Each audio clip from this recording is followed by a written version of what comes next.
አኪሙሌሽን፣ ማኒፑሌሽን፣ ዲስትሪቢዩሽን ሲባል እያንዳንዱ ሙቭመንት ራንደም አይደለም፣ የራሳቸው የሆነ ምክንያት አላቸው እና ይህንንም ደግሞ የሙቭመንታቸውን ምክንያት ለመረዳት በቀላሉ በዚህ ቪዲዮ በስነስርዓት አሳያችኋለሁ። ተከታተሉኝ እና እነዚህ ሙቭመንቶች ለመረዳት ይህን ማኒፑሌሽን ብለን የቆጠርንበት ምክንያት ለምንድን ነው? ምክንያት አለን የራሳችን። እሱን እንዴት ነው የምናውቀው? ይሄኛው የዴይሊ ቻርታችን ነው። ወደ ዊክሊ እንወጣለን ማለት ነው።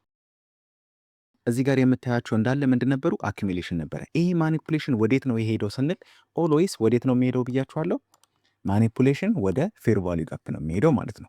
ስለዚህ እዚህኛው ፌር ቫልዩ ጋፕ ላይ ታፕ ካረገልን በኋላ የማርኬቱን ሪያክሽን አይተን እንዴት ኢንትሪ ደግሞ እንደምንወስድ አሳያችኋለሁ ማለት ነው። ዋንስ የዊክሊ ፌር ቫልዩ ጋፓችንን ታፕ ካረገልን በኋላ ወደ ዴይሊ ወርደን ዴይሊ ላይ ምንድን ነው የምንጠብቀው? የዴይሊ ፌር ቫልዩ ጋፓችን ማርኬቱን ወደ ታች ፑሽ ማድረግ ሲጀምር ኢንቮልቭ እናደርጋለን ማለት ነው። ዴይሊ ቻርትን የምንጠቀም ከሆነ ለኢንትሪ ደግሞ 15 ሚኒትን እንጠቀማለን ማለት ነው። ሶ ወደ 15 ሚኒት እንወርዳለን።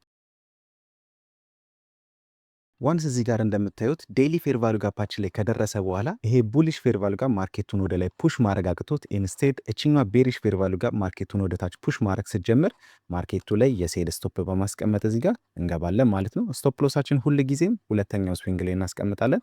ከዛ ደግሞ ታርጌት ስናደርግ 1 2 3 እናደርጋለን። ከዛም በኋላ ላይ ፓርሻል እንወስድና ማርኬቱን ለተሻለ ትርፍ እንጠብቀዋለን ማለት ነው። ሶ ስለ ፌር ቫልዩ ጋፕ የበለጠ አንደርስታንዲንግ እንዲኖራችሁ የምትፈልጉ ከሆነ ሜክ ሹር ይህን ቻናል ፎሎ ማድረጋችሁ። ፒስ